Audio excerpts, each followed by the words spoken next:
que tout ce que j'ai fait, je l'ai fait en mon âme et conscience. J'ai respecté le serment d'Hippocrate.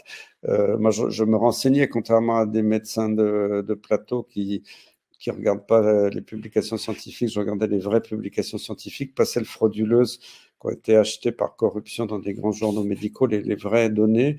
Et si on regardait les données aussi de santé publique de différents pays qui étaient totalement accessibles, il n'y avait pas photo. Évidemment que dès le début, l'hydroxychloroquine marchait, après l'ivermectine.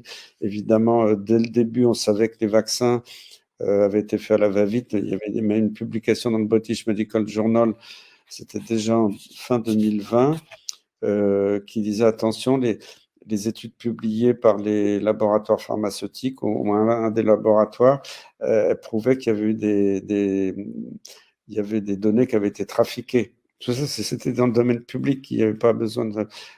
bon, fallait un peu chercher, parce qu'évidemment, on disait pas ça dans les médias de grand chemin, mais quelqu'un qui connaît le milieu, qui connaît un peu, plus, bon, moi j'ai la chance de pouvoir parler, lire l'anglais, et toutes ces Ouais. publications souvent sont en anglais. Bon, c'était facilement accessible.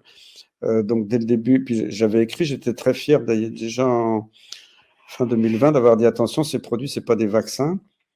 Et maintenant, il y a la confirmation que c'était fait à la va-vite. Un vaccin, normalement, c'est 10 ans de développement. Pour une femme enceinte, c'est 20 ans de recul. Quand on voit ce qu'ils ont fait, qu'ils ont dit, bah, allez-y, inoculez les femmes enceintes, il n'y a aucun risque. On voit toutes ces fausses couches, ces malformations chez les nouveau-nés, quoi. C'est horrible là, ce qu'ils ont fait. Bon, donc moi, pour ma part, j'ai fait que dire la vérité. Voilà, toi tu disais la vérité sur le plateau, puis Au Conseil de l'ordre, ben, c'était la chambre disciplinaire de la région, de l'Île-de-France, pas nationale. ouais. Bon, il y a une magistrate très sérieuse, il y avait plusieurs médecins qui étaient là, c'était impressionnant. Ils étaient habillés en toge écarlate avec l'hermine. Mais bon, ça s'est bien passé. Puis moi, je ne savais pas en sortant quel allait être le jugement. Je suis un mois après. Ils m'ont donné totalement raison.